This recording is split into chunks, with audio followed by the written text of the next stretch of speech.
Hola, buen día a todos. El día de hoy vamos a hablar de semiconductores. Específicamente vamos a hablar de los diodos que forman parte de este gran grupo de dispositivos y más específicamente los diodos de propósito general. El objetivo de este tema es que el alumno conozca el principio de funcionamiento del diodo semiconductor de propósito general mediante los circuitos de polarización y parámetros eléctricos que determinan su estado. De inicio, es importante que definamos qué es un diodo de propósito general.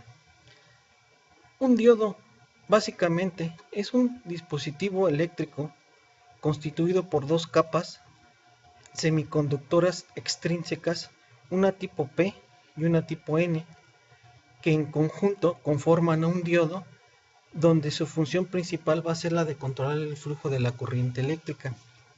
Vemos en la imagen el símbolo del diodo semiconductor, donde se observa las dos terminales que lo constituyen, el ánodo, que es la parte positiva, y el cátodo, que es la parte negativa. Es importante visualizar que el sentido de la flecha que conforma el terminal del ánodo nos está indicando el sentido de la corriente que dentro del dispositivo se va a realizar. Por otro lado, en la parte superior vemos más a detalle su constitución interna, tanto del material P como del material N, donde hace referencia exactamente en la parte media, en la unión de ambas capas semiconductoras, una zona de transición, o mejor conocida como barrera de potencial.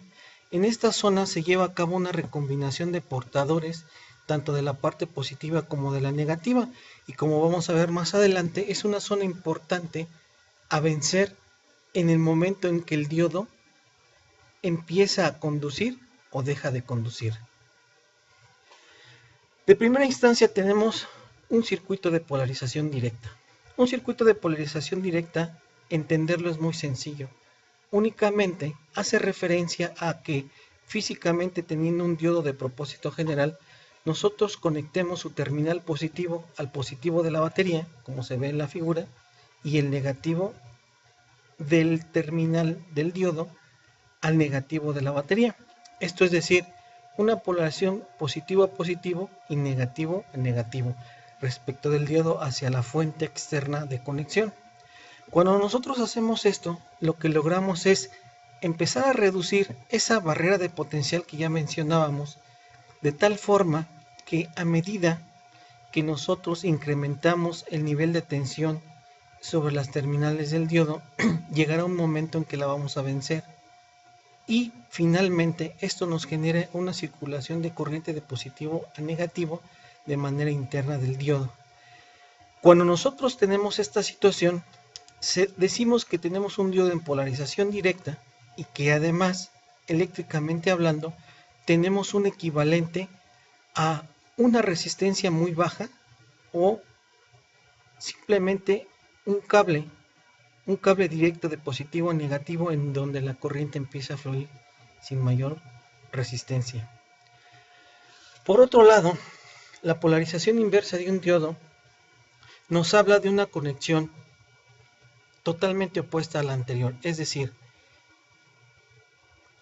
el terminal positivo de nuestro diodo va a ir conectado al terminal negativo de la fuente, mientras que el terminal negativo del diodo va a ir conectado al positivo de la fuente, quedando de manera inversa, de ahí precisamente porque se le llama polarización inversa. Las características que definen este circuito de polarización es que, por un lado, la zona de transición, como se observa en la figura, aumenta su dimensión, es decir, se ensancha, por lo que entonces vamos a ver que la corriente dentro del diodo es nula, representándonos eléctricamente hablando un circuito abierto.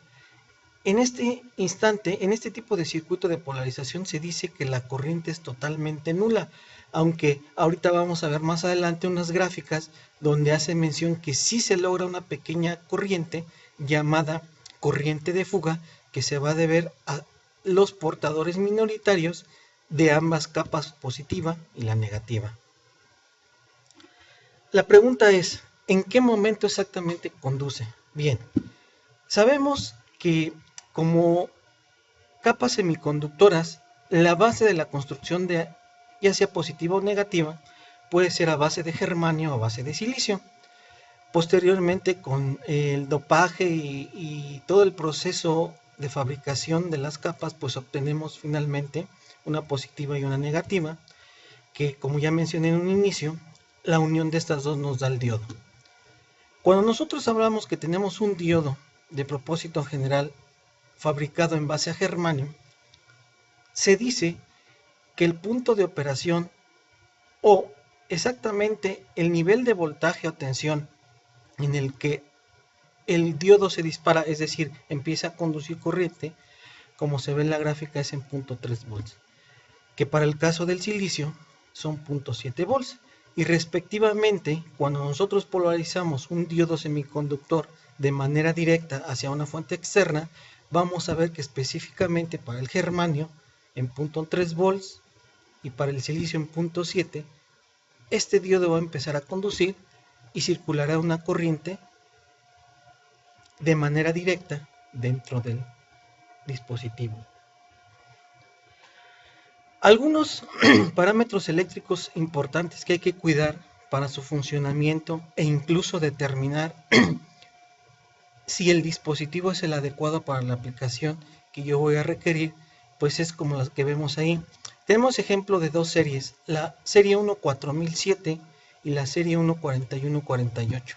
En ambos casos vemos que se hace referencia a parámetros muy específicos, como por ejemplo la tensión máxima inversa que soporta la corriente directa que soporta el dispositivo, las caídas de tensión y corrientes inversas que se generan dentro de lo que es una polarización.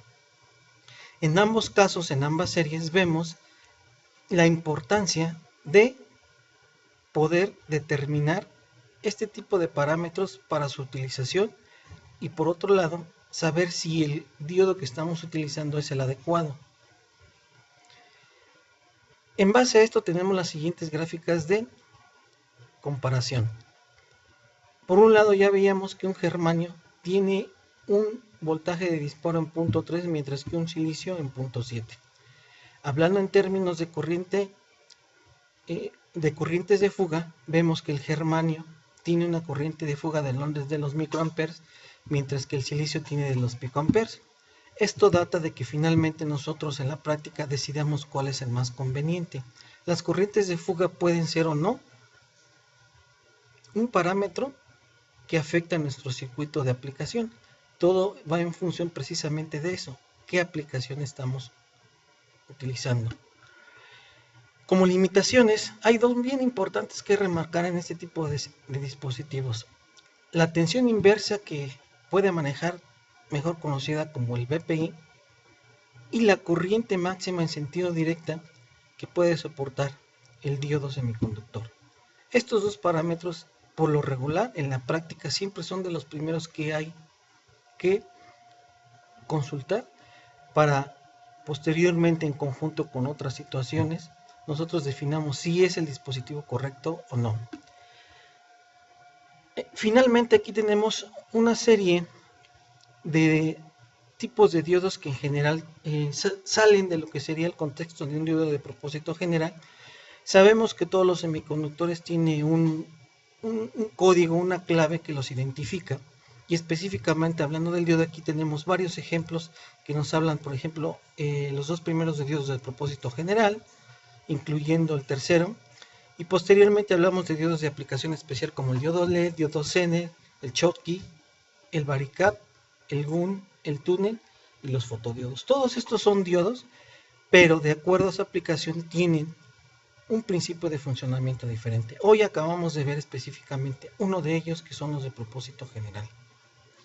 Y bien, pues para finalizar este primer tema, es importante pues que tengamos un reto, es decir, que veamos si efectivamente obtuvimos el objetivo y que en base a estas 5 preguntas de repaso es que ustedes puedan contestarlas y finalmente ustedes reafirmen el conocimiento del tema de diodos semiconductores. Les recomiendo que revisen sus respuestas con una nueva revisión del tema que estamos presentando en este video. Finalmente les proporciono la bibliografía que se utilizó para este video y todo lo que es la información de la presentación. Sin más por el momento, agradezco su atención y espero que esto haya sido de utilidad por ustedes. Gracias.